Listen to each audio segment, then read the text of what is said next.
দেবদা জিতে গেল, শত্রুর মুখে ছাই ঢেলে দেবদা জিতে গেল, তাকে আর কেউ আটকাতে পারলো না। 15 কোটি, 15 কোটি। এখনো খাদানের কিন্তু তার খেলা দেখেই চলছে। 15 কোটির কালেকশন ছুঁয়ে বেরিয়ে গেল দেবদার খাদান। ইয়েস, করে দেখালো ঘাটালের সেই ছেলেটা, করে দেখালো বাংলা জয়, টলিউড জয়। কি বলেছিল কিছু আতেল বুদ্ধিজীবী মানুষজন যে কমার্শিয়াল মুভি দিয়ে কি হবে, এসব দিয়ে হয় না, এখন আর্ট মুভি দেখে। কলকাতার দর্শক এসব দেখে না, কলকাতার দর্শকই তুলে দিয়ে করিয়ে দিল 15 কোটি। হা হা হা। অবশ্যই অবশ্যই অবশ্যই তার পাশে কিন্তু আরেকজনের কৃতিত্ব আছে, তার নাম করতেই হবে, তাকে ভুললে চলবে না।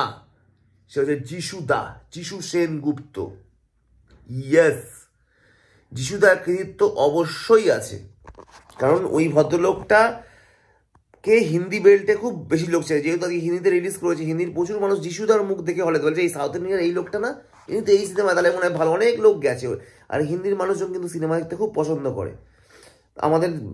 আমাদেরকেও সেটা হতে হবে, তাহলে আমাদের সিনেমা আগামী দিনে আরও হিট হবে। তো আমি চাই প্রত্যেকটা কমার্শিয়াল স্টার এভাবে এগিয়ে চলুক, শুধু দেব না, এরপরে জিতের সিনেমা আছে, আমি চাই জিতের সিনেমাও 15 কোটি টাকা, 20 কোটি হয়েও কামাক। মানে প্রত্যেকটা কমার্শিয়াল স্টার অন্তত 20-25 কোটি টাকা করে কামাক। তাহলে যারা মানে বলে যেসব বুদ্ধিজীবীরা কমার্শিয়াল মুভিকে নিয়ে করে, তাহলে সেটা তাদের মুখটা তাহলে যোগ্য জবাব দিতে পারবে। শুধু দেবদা 15-20 কোটি কামালো, অন্য হিরোরা কামাতে পারে না, তাহলে কিন্তু এটাও একটা মানে সমস্যা।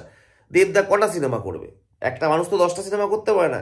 যতগুলো কমার্শিয়াল স্টার আছে, যেমন দেব, জিৎ, আর অঙ্কুশ আছে, অঙ্কুশের সিনেমাও চলুক, আমি চাই উঠুক সবাই আস্তে আস্তে। এবার এরপরে চাই যিশুদাকে মেন একটা কমার্শিয়াল মুভিতে করা, হার্ডকোর কমার্শিয়াল যিশুদা হিরো হয়ে মেন একা করুক বাংলাতে কমার্শিয়াল, সেটাও যেন হিট হয়, সেটাই চাই। এবং আমি চাই জিতের যে লায়ন মুভিটা আসছে সেটাও যেন অন্তত 15 থেকে 20 কোটি টাকার বিজনেস করুক। তাহলে অবশ্যই আমি দেখো বাংলা মুভি ভালোবাসি, হ্যাঁ অবশ্যই বাংলা মাস মুভি ভালোবাসি।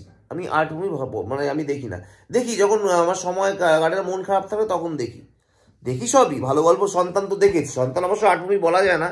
সন্তানের মধ্যে আমাদের পুরনো মেজ বউ ছোট বউ দেখতাম, সেই একটা আলাদা ভাইবস পেয়েছে। হয়তো এখনকার সিনেমা বলে ক্যামেরাগ্রাফি, ভিডিওগ্রাফি আরও উন্নত, সব কিছুই বেটার হবে। সব 2024 একটা 297, কিন্তু অঞ্জন চৌধুরীর সেই লাঠি ফাটি সিনেমাগুলো হতো না, ওগুলো একটা ভাব আছে সন্তানের মধ্যে। তো সেই হিসাবে দেখতে গেলে আমি বলবো যে ভালো ছবি, নিঃসন্দেহে সন্তান ভালো ছবি।